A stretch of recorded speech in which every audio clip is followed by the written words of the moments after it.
recognize the gentleman from Mississippi, Mr. Guest, for 5 minutes of questioning. Thank you, Mr. Chairman. Mr. Bensman, in your written testimony, you describe currently that we are experiencing the worst mass migration in American history. And you go on to set forth your background, what brought you to that conclusion. And then throughout your testimony, you talk about some of the impacts of that mass migration. And as a former prosecutor, I want to talk about one of those impacts that you began speaking about on page 5 of your written testimony. You describe it as a great unnecessary crime wave. And you continue over onto page 6, where you set forth that most U.S. states do not keep track of crimes committed by illegal immigrants, and neither does the federal government.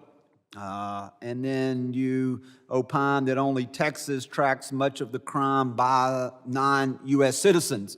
And then you cite roughly a decade of statistics from the Texas Department of Public Safety. And those statistics are found on page 7, that between June 1st, 2011 and July 31st, 2022, that there were 259,000 illegal aliens charged with more than 433,000 criminal offenses. And those were just in the state of Texas.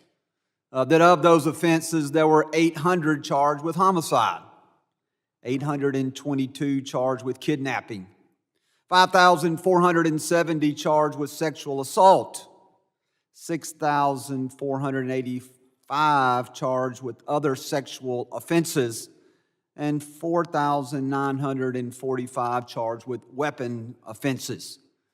You then, Mr. Bensman, go on later on page 7 to talk about some of those cases in particular. You talk about that in the state of Texas on April the 29th, that there was a 5-time deported Mexican national who murdered 5 individuals. Then in the next paragraph, you talk about that in April 2023, that there were 2 former middle school students who were found dead, their car riddled with bullets. We know that seated to your left, Ms. Tambunja just testified in her opening statement about her tragic loss. And thank you for being here. I want you to let you know that our heart goes out to you for the loss of your mother, the loss of your child, but what you're doing here today by calling attention to that is extremely important. And so, Mr. Bensman, I also pulled just a couple of headlines in preparation for the hearing today from cases that had occurred this year. January 23rd, teenager arrested in rape and murder of autistic Maryland woman, was illegal immigrant and known MS-13 member. March the 7th of 2023, undocumented immigrant indicted on 11 counts of capital murder and abuse of a corpse that occurred in Montgomery, Alabama. June 2nd of 2023, 5 undocumented immigrants with ties to MS-13 charged with murder of Frederick Teen. And then the last one, the most recently, July 21st of this year, Mexican immigrant accused of grisly serial murders of 3 women in Dallas, Texas. Now, your findings contradict Mr. Byer, because Mr. Byer, in his written testimony and in his oral testimony, he says on page 21 of his written testimony that immigrants contribute to the safety and security of American communities. They directly lower the crime rate. He then went on in his opening statement to say that immigrants prevent crime.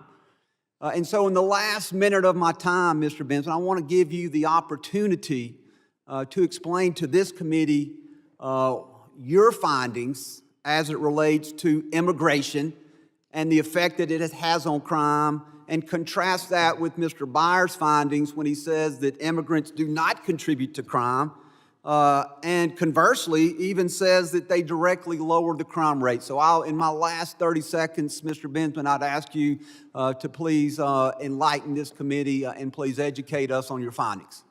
Okay, I have a whole 30 seconds to do that. I guess what I would tell you is that there is a comparative analysis that goes on, comparative research, where organizations try to compare illegal immigrant crime with crime rates committed by American citizens. That is completely faulty analysis. You cannot compare those two, mainly because 100% of all crimes committed by illegal immigrants are avoidable and unnecessary because they should have been deported, like the man who slaughtered the Hondurans next door. Whereas we're kind of stuck with American citizens one way or another, aren't we? There's no escape hatch for pushing American citizens into another country before they commit a crime. So 100% of all illegal immigrant crime is avoidable and unnecessary, in my opinion. All of these comparative studies are bogus and should never, ever be made. There should never be a comparison made between those two things. I understand why that's done. It's done for, I'm hearing snapping. Thank you. Thank you, Mr. Chairman. I yield back. Gentleman yields, and we just recognize 30 seconds.